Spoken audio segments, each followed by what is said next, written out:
नमस्कार। तो आज हम डिस्कस करेंगे इंपॉर्टेंट करंट अफेयर के क्वेश्चन। देखिए, फरवरी और मार्च 2023 के इंपॉर्टेंट करंट अफेयर के क्वेश्चन जो है वो यहाँ पर कवर किए जाएंगे। पीडीएफ का मैं आपको पहले ही बता देता हूँ। पीडीएफ इसकी ऑलरेडी जो है वो सॉल्व्ड और अनसॉल्व्ड दोनों ही टेलीग्राम पर प्रोवाइड करवा दी गई है। टेलीग्राम पर आपको पता ही है कि @allexam31 सर्च करके जो है वो आपको ज्वाइन करना है और वहाँ पर आपको पीडीएफ्स मिल जाएंगी इसकी। अच्छा, चलिए डिस्कस करते हैं फरवरी और मार्च के इंपॉर्टेंट करंट अफेयर। बीच बीच में आपसे भी क्वेश्चन पूछूंगा ताकि थोड़ी सी ब्रेनस्टॉर्मिंग आपकी भी हो जाए और थोड़ा थोड़ा रिवीजन भी आपका हो जाए। आप भी जो है वो थोड़ा सा माइंड को जो है वो फरवरी से आगे पीछे जो है वो लेते रहें और आपका अच्छे से रिवीजन हो जाए। तो चलिए, जब पीडीएफ आप देखेंगे तो टेस्ट 1 सॉल्व्ड वहाँ पर आपको मिल जाएगा और टेस्ट 2 अभी हम जो है यहाँ पर डिस्कस कर रहे हैं। इनकी पीडीएफ ऑलरेडी टेलीग्राम पर अवेलेबल है। थोड़ा सा यहाँ पर डिटेल से थोड़ा सा जान लेंगे क्वेश्चंस के बारे में। देखिए जी, क्या बोलते हैं सबसे पहले क्वेश्चंस में हमारे पास सबसे पहले क्वेश्चन में बोलते हैं social media giant Meta released it's on version of chat GPT by the name of. तो बोलते हैं कि सोशल मीडिया जो मेटा है, एक मेटा के द्वारा जो है वो चैट जीपीटी का एक अपनी ही तरह का एक चैट जीपीटी जो है लॉन्च किया गया है। उसका क्या नाम इन्होंने रखा है? अब देखो, मेटा ने जो चैट जीपीटी जो है लॉन्च किया है उसका नाम इन्होंने रखा है LLAMA, लाला AMA, ये रखा है। अब ये क्यों रखा होगा नाम इसका? इसकी फुल फॉर्म है, क्योंकि वहाँ से ये बनता है तो आपको ज़्यादा अच्छे से जो है वो समझ आ जाएगा।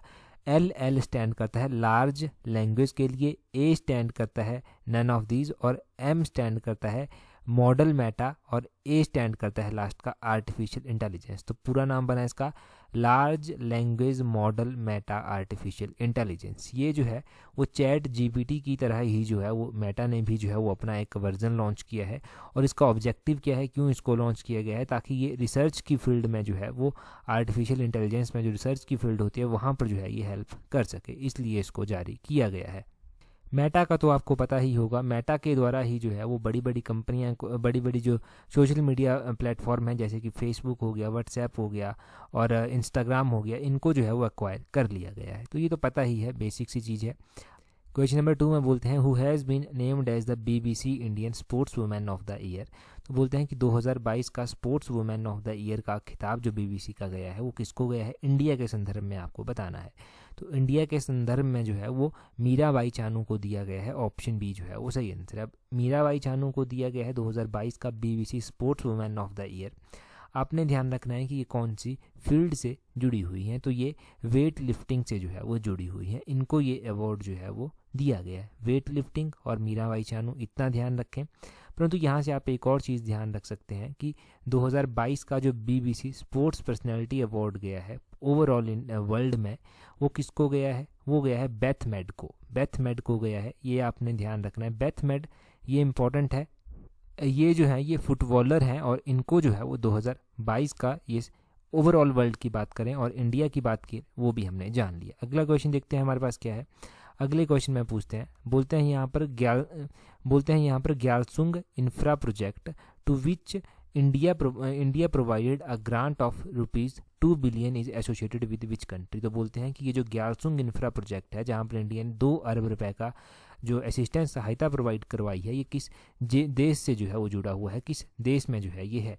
तो ये जो ग्यालसुंग है, ग्यालसुंग जो है वो कहाँ पर है? ये भूटान से जो है वो जुड़ा हुआ है। ग्यालसुंग इंफ्रा प्रोजेक्ट भूटान का ये प्रोजेक्ट है जहाँ पर इंडिया जो है वो सहायता प्रोवाइड करवा रहा है।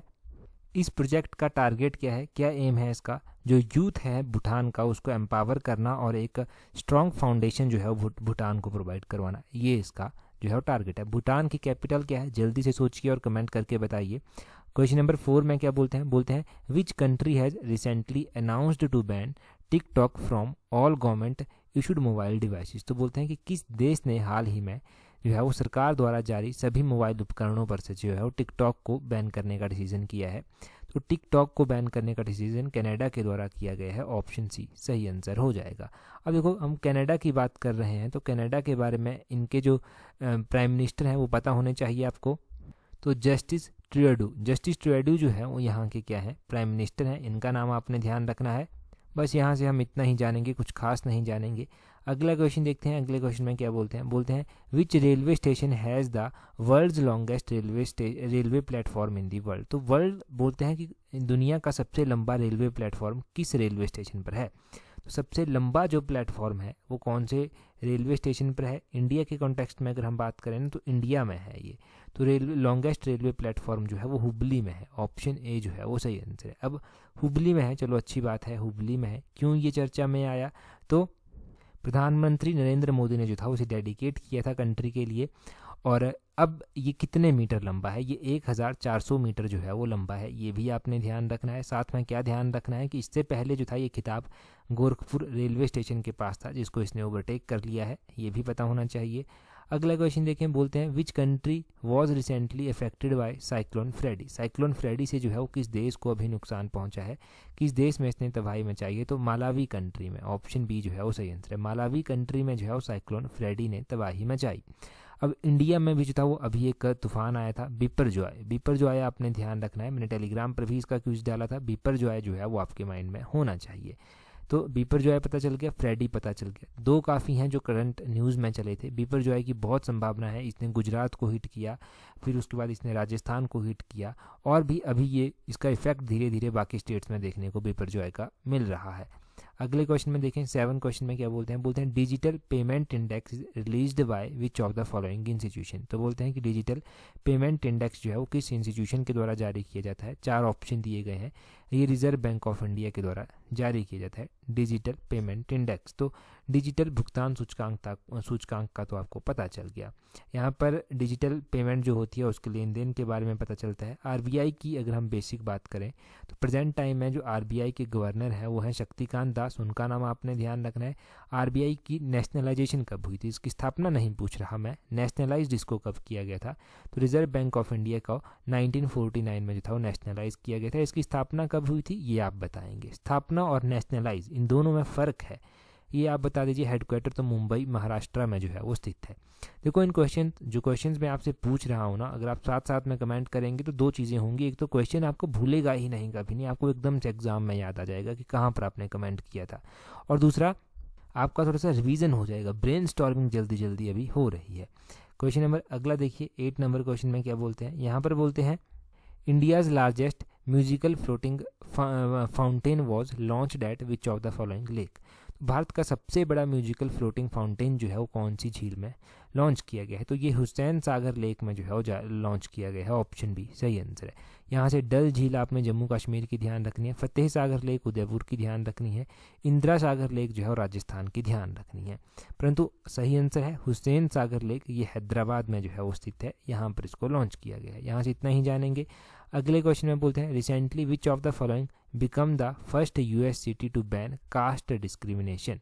बोलते हैं कि हाल ही में निम्न में से कौन जातिगत भेदभाव पर प्रतिबंध लगाने वाला पहला अमेरिका का शहर बना है? तो ये बना है सीटल। सीटल जो है ये पहली सिटी बनी है न्यूयॉर्क की, पहला शहर बना है न्यूयॉर्क का, जिसने जो है वो कास्ट बेस्ड जो डिस्क्रिमिनेशन होती है उसके ऊपर जो है वो बैन लगाया है।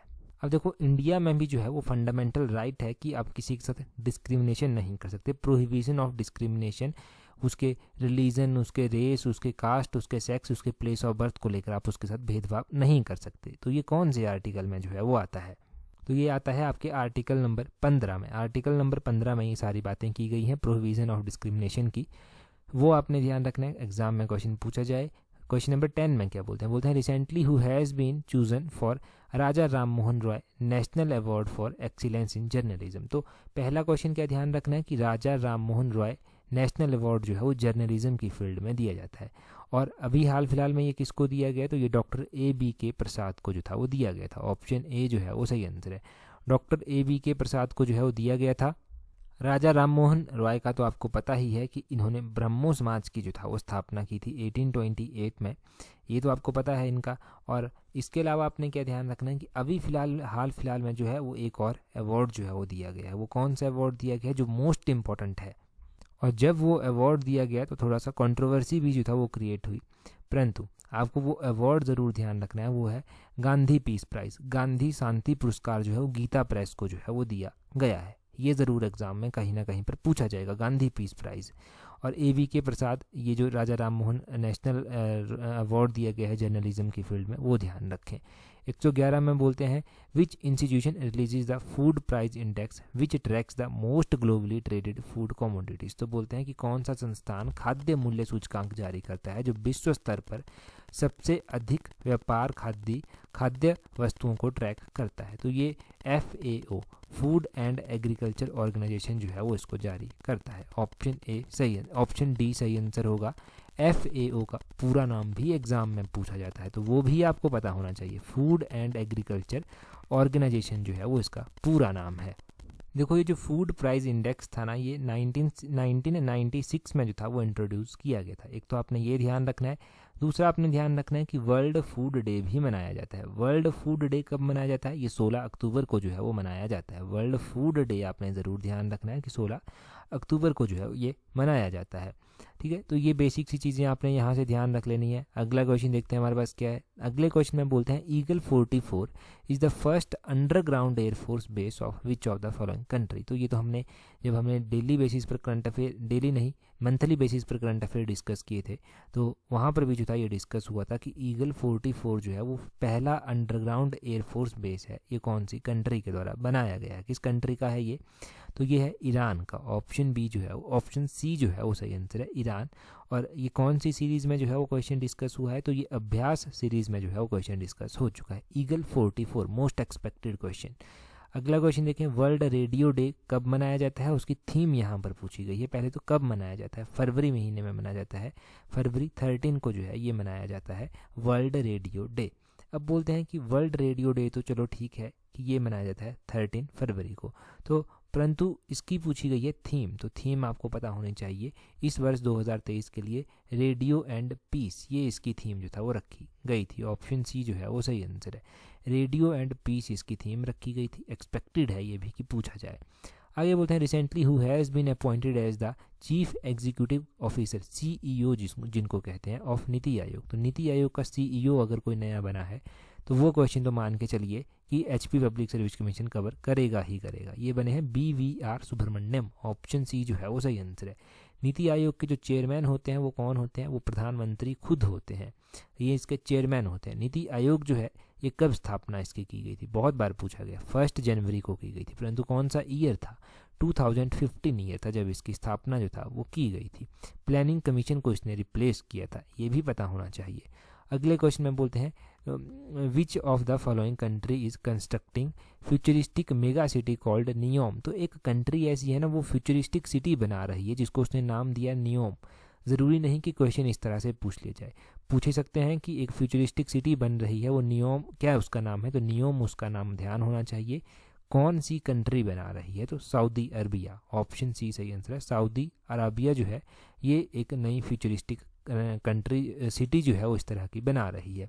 अच्छा, एग्जाम में क्या क्वेश्चन पूछा जाता है? सऊदी अरबिया की कैपिटल पूछ ली जाती है। तो क्या है सऊदी अरबिया की कैपिटल? ये आपको पता होना चाहिए। इसकी कैपिटल ज़रूरी है। देखो सऊदी अरबिया की कैपिटल है रियाद, रियाद इसकी कैपिटल है।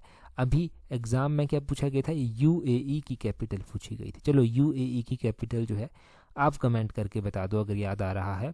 अगले क्वेश्चन में देखिए क्या बोलते हैं। बोलते हैं which city became the first one to pass right to health bill in its assembly. तो देखो ये काम किया गया है, मैंने डिटेल से आपको समझाया है कि राजस्थान ने राइट टू हेल्थ, जैसे कि हमारे फंडामेंटल राइट है ना अलग अलग से, तो राइट टू हेल्थ भी जो है वो दे दिया उन्होंने कि राइट टू हेल्थ जो है वो आपके पास होगा। आपको जो भी बिल होंगे ना आपके वो सरकार दे देगी अगर आप नहीं पे कर सकते। कुछ इस तरह से प्रोविज़न इसमें बनाए गए हैं, चाहे आप प्राइवेट हॉस्पिटल में ना क्यों ना चले जाओ, इमरजेंसी केसेस में इस तरह से है कुछ। तो ये राजस्थान ने जो है ये प्रोविज़न लाया है। अगले क्वेश्चन में बोलते हैं what is India's rank on world air quality report 2022। तो ये वर्ल्ड एयर क्वालिटी रिपोर्ट है परंतु 2022 की है। इसमें इंडिया का रैंक क्या रहा है? इसमें इंडिया का रैंक जो है वो 8th रैंक रहा है। जब इंडिया की बात कर रहे हैं ना तो 8th रैंक ज़रूरी है याद रखना। इसको प्रिपेयर कौन करता है, इसको बनाता कौन है? तो IQAIR ये जो है वो इसको प्रिपेयर करता है। IQAIR ये जो है वो इसको प्रिपेयर करता है। इंडिया का रैंक तो इसमें 8th रहा। ओवरऑल कंट्रीज़ में बात करें, दिल्ली का क्या रैंक रहा? दिल्ली का जो है वो 4th रैंक रहा। दिल्ली का रैंक जो है वो 4th रहा, ये आपने ध्यान रखना है। तो ये कोई अच्छी बात नहीं है कि इस तरह से यहाँ पर रैंक जो है वो रह रहे हैं। और अब हम अगला क्वेश्चन देखते हैं। यहाँ से ये तो आपने बेसिक सा जान लिया। यहाँ पर वही सब लिखा गया है कि एक स्विस फर्म है IQAIR जो इसको प्रिपेयर करती है। इंडिया का रैंक 8th रहा यहाँ पर। और ये कुछ इसका PM लेवल लिखा गया है कि एनुअल एवरेज PM जो लेवल है वो PM 2.5 लेवल जो है इस तरह से रहने चाहिए लेवल, परंतु इंडिया का लेवल तो बहुत ही नीचे जा चुका है। ये बेसिक सी बात थी। अगला क्वेश्चन देखें। अगले क्वेश्चन में बोलते हैं what is the India's rank in recently release the passport index point. तो पासपोर्ट इंडेक्स पॉइंट की बात की जा रही है, हेनली पासपोर्ट इंडेक्स की बात नहीं की जा रही है यहाँ पर पासपोर्ट इंडेक्स पॉइंट की बात की जा रही है। तो इसमें इंडिया का रैंक था 144, ऑप्शन सी जो है वो सही आंसर हो जाएगा। 144 रैंक इसमें इंडिया ने अचीव किया। अब देखो यहाँ पर लिखा गया है कि इंडिया का रैंक इसमें क्या रहा, इंडिया का rank as compare to previous year 6 अंक और गिर गया है और 144 जो है 2023 में आ गया है। पिछले साल 138 रैंक यहाँ पर इंडिया का था। अच्छा, अब हो सकता है कि एग्जामिनर को यही क्वेश्चन जो है वो एग्ज़ाम में पूछना हो, तो आप यहाँ से और क्या क्या पॉइंट जो हैं वो जान सकते हैं जो एग्ज़ाम पॉइंट ऑफ व्यू से ज़रूरी हैं। देखो इसमें टॉप जो था वो किसने किया था, ये क्वेश्चन बनेगा। यूएई ने जो है वो इसमें टॉप किया है। सेकंड पोजीशन जो है वो किसकी रही है, तो स्वीडन कंट्री की जो है सेकंड पोजीशन यहाँ पर रही है। तो ये क्वेश्चन बेसिक क्वेश्चन यहाँ से बन जाएंगे अगर बनने होंगे। अगला क्वेश्चन बोलते हैं one nation one challan initiative is associated with which of the following state. तो बोलते हैं वन नेशन वन चलान किसका इनिशिएटिव है, ये गुजरात का इनिशिएटिव है। वन नेशन वन चलान, एक राष्ट्र एक चलान जो है ये इनिशिएटिव लेकर गुजरात आया है। अगले क्वेश्चन में बोलते हैं which country officially joined the BRICS New Development Bank. तो ब्रिक्स न्यू डेवलपमेंट बैंक को जो है वो ज्वाइन किया है। ब्रिक्स न्यू डेवलपमेंट बैंक को जो है वो इजिप्ट ने ज्वाइन किया है। ऑप्शन बी सही आंसर हो जाएगा। ब्रिक्स में कौन कौन सी कंट्रीज आती हैं, तो B stand for Brazil, R stand for Russia, I stand for India, C stand for China, S stand for South Africa. और इस बार 2023 में जो इसकी सबमिट होगी वो कहाँ पर होगी, वो साउथ अफ्रीका में होगी। साउथ अफ्रीका के डरबन में जो है वो होगी, वो भी आपने ध्यान रखना है। तो ये आपने जान लिया। अगला क्वेश्चन देखें जी, क्या बोलते हैं recently who has been honoured with highest civilian award of Assam Vaibhav for the 2023। Last time ये टाटा रत्न को दिया गया था, टाटा साहब को दिया गया था, तब ये बड़ा चर्चा में आया था। तो अब 2023 की हम बात कर रहे हैं। असम रत्न अवार्ड असम का हाईएस्ट सिविलियन अवार्ड है, तो ये किसको दिया गया है, ये दिया गया है तपन साइका को। ऑप्शन सी जो है वो सही आंसर हो जाएगा। तपन साहब को दिया गया है, तो ये आपने ध्यान रखना है। अब लास्ट टाइम किसको दिया गया था वो मैंने आपको बता दिया किसको दिया गया था। और अगला क्वेश्चन क्या बोलते हैं, अगले क्वेश्चन में बोलते हैं which country is the host of fifth Asian Indian business summit in 2023। बोलते हैं कि कौन सा शहर जो है वो 2023 में 5वें आसियान भारत व्यापार शिखर सम्मेलन की मेज़बानी जो है वो करेगा। तो ये करेगा कोलालमपुर जो है वो इसकी मेज़बानी जो है वो करेगा। ये आपने ध्यान रखना है। यहाँ से हम एग्ज़ाम पॉइंट ऑफ व्यू से आसियान कंट्रीज़ के बारे में जान लेते हैं। आसियान का पूरा नाम होता है association of south east Asian nation, ये इसका पूरा नाम होता है। और इसमें जो मेंबर कंट्रीज़ हैं उसमें कौन कौन सी आती हैं, Indonesia, Malaysia, Philippines, Singapore, Thailand, Brunei, Vietnam, Laos, Myanmar, Cambodia. और इंडिया जो है वो आसियान का मेंबर नहीं है, ये भी ध्यान रखना है। आसियान की स्थापना कब की गई थी, तो इसकी स्थापना 1967 में जो था वो की गई थी। ये भी पता होना चाहिए कि आसियान की स्थापना जो था वो कौन से ईयर में जो था वो की गई थी। और आसियान डे भी मनाया जाता है, तो 8 अगस्त को जो है वो आसियान डे मनाया जाता है। अगले क्वेश्चन में पूछते हैं who has been honoured with the Abel prize 2023। ये एबल प्राइज़ 2023 का जो था वो किसको दिया गया, ये क्वेश्चन में पूछा जाता है। तो देखो एबल प्राइज़ इंपॉर्टेंट है, ये किसको दिया गया 2023 का, तो लुइस कैफ्रेली को दिया गया। ऑप्शन ए जो है वो सही आंसर हो जाएगा। अब एबल प्राइज़ की अगर हम बात करें तो एबल प्राइज़ जो है ये इंपॉर्टेंट प्राइज़ है। ये प्राइज़ कौन सी फील्ड में जो है वो दिया जाता है, ये क्वेश्चन भी बनता है एग्जाम में। तो एबल प्राइज़ जो है वो मैथमेटिक्स की फील्ड में जो है वो दिया जाता है, मैथ की फील्ड में दिया जाता है। पहला अवार्ड ये 2003 में जो था वो दिया गया था। और कौन सी कंट्री इसको देती है, तो नॉर्वे कंट्री जो है वो इसको देती है, ये भी पता होना चाहिए। तो अब कोई डाउट तो नहीं बचा, नहीं रहना चाहिए डाउट यहाँ से अब बिल्कुल भी। अगले क्वेश्चन में क्या बोलते हैं विच of the following team has won the women premiere league 2023 title. तो एक तो आईपीएल होता है, इंडियन प्रीमियर लीग होता है, वुमेन प्रीमियर लीग भी जो था वो पहली बार करवाया गया। पहली बार हुआ तो ज़रूरी है, कौन सी टीम जीती इसमें, मुंबई इंडियंस, ये टीम जो था वो जीत कर सामने आई। अब मुंबई इंडियन जो है वो जीत कर सामने आई, इन्होंने किसको हराया, मुंबई इंडियंस ने जो था वो दिल्ली कैपिटल्स को जो है वो हराया, ये पता होना चाहिए। अच्छा, मैंने आईपीएल की बात की, इंडियन प्रीमियर लीग की बात की, तो इंडियन प्रीमियर लीग किसने जो था वो इस वर्ष जीती, ये भी तो पता होना चाहिए। देखो आईपीएल जो है 2023 में जो था वो चेन्नई सुपर किंग्स के द्वारा जीता गया। CSK के द्वारा जो था वो चेन्नई सुपर किंग्स के द्वारा जो था ये जीता गया। किसको इन्होंने हराया? तो इन्होंने गुजरात टाइटंस को जो है वो यहाँ पर हराया। ये पता होना चाहिए। चेन्नई सुपर किंग्स जो है वो 2023 में जीतकर सामने आया, गुजरात टाइटंस को इन्होंने यहाँ पर हराया। और हो सकता है कि एग्जामिनर जो है वो IPL का दीवाना हो, वो इस साल का नहीं, वो पिछले साल का विनर पूछ ले। वो तो 2022 का विनर गुजरात टाइटंस जो है वो रहा है, 2021 का ही पूछ ले। चेन्नई सुपर किंग्स जो है वो 2021 का जो है वो विनर रहा है। तो ये पता होना चाहिए आपको। तो ये 2-3 साल हमने पिछले भी रिवाइज कर लिए कि कौन सी टीम जो है वो विनर रही है, तो ये पता होना चाहिए। अगला क्वेश्चन देखें, 25 नंबर क्वेश्चन बोलते हैं sea dragon was conducted by. तो अभ्यास सी ड्रैगन एक एक्सरसाइज है ये ना, तो ये बोलते हैं कि कौन सी कंट्री की नेवी के द्वारा जो था ये कंडक्ट करवाई गई। तो sea dragon exercise United state की नेवी के द्वारा जो था वो कंडक्ट करवाई गई। ऑप्शन बी जो है वो सही आंसर हो जाता है। यूनाइटेड स्टेट की नेवी ने जो था वो इसको कंडक्ट करवाया। चलो ठीक है, ये हो गया। क्या इंडिया और US की नेवी भी जो है वो आपस में कोई एक्सरसाइज करती है? क्योंकि ये जो सी ड्रैगन एक्सरसाइज है इसमें तो बहुत सारी कंट्रीज जो है वो पार्टिसिपेट करती हैं। तो इंडिया और US की नेवी जो है वो कौन सी एक्सरसाइज है जिसमें इंडिविजुअली जो है ये पार्टिसिपेट करती हैं दोनों कंट्रीज? तो एक एक्सरसाइज संगम होती है। संगम एक्सरसाइज जो है वो स्पेशल एक्सरसाइज होती है एक। तो इसकी 7th एडिशन जो था वो हुई थी, जो जॉइंट नेवी इंडिया और US के बीच में था वो हुई थी। और ये कहाँ पर हुई थी संगम एक्सरसाइज? तो ये गोवा में जो था वो 7th एडिशन 2022 में हुई थी, दिसंबर 2022 में जो था वो हुई थी। ये ज़रूरी बन जाता है।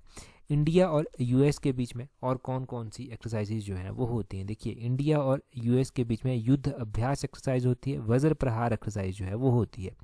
अभी एक एक्सरसाइज जो था वो एग्ज़ाम में पूछी गई थी, वो कौन सी एक्सरसाइज थी? वो थी वीर गार्जियन एक्सरसाइज। तो वीर गार्जियन एक्सरसाइज जो है वो कौन कौन सी कंट्रीज़ के बीच में होती है, ये पता होना चाहिए आपको। देखिए, वीर गार्जियन एक्सरसाइज जो है इंडिया और जापान के बीच में होती है। और जनवरी महीने में, जनवरी 2023 में जो था ये एक्सरसाइज देखने को मिली। तो ये एक्सरसाइज हुई कहाँ पर? तो ये जापान के ही एक एयरबेस पर हुई, क्योंकि एयरफोर्स की एक्सरसाइज है। तो हायाकुरी एक जो एयरबेस है जापान का, वहीं पर ये हुई वीर गार्जियन एक्सरसाइज। तो जापान में हुई और एयरफोर्स की एक्सरसाइज होती है, इंडिया और जापान के बीच में होती है। तो ये हमने बेसिक यहाँ से जानकारी ले ली। अभी देखो टेलीग्राम पर कैसे ज्वाइन करना है, जहाँ पर ये PDF मिल जाएगी। यहाँ पर इस PDF में और भी क्वेश्चन अभी हैं जो हम नेक्स्ट पार्ट में डिस्कस करते हैं। इस पार्ट को ज़्यादा लंबा नहीं खींचेंगे, एक टाइम के लिए इतना काफ़ी है। @allexam31 करके सर्च करना। और बाकी के क्वेश्चंस भी जो हैं वो इसी तरह से डिटेल से थोड़े थोड़े जानेंगे, ताकि एक क्वेश्चन से अगर एक दो क्वेश्चन निकल कर आते हैं तो टोटल 50, 60, 100 क्वेश्चन आपके बन जाते हैं और बहुत हेल्प यहाँ से मिलती है फिर एग्ज़ाम में। बाकी जल्दी से रिवाइज करना हो तो PDF टेलीग्राम पर है, वहाँ से PDF @allexam31 करके सर्च करना टेलीग्राम चैनल, PDF डाउनलोड कर लेना, अवेल वहाँ पर हो जाएगी। तो जल्दी से प्रैक्टिस कर लेना, प्रैक्टिस हो जाएगी। इस वीडियो में इतना ही है। That's all for today. Thank you very much for watching and listening it very patiently.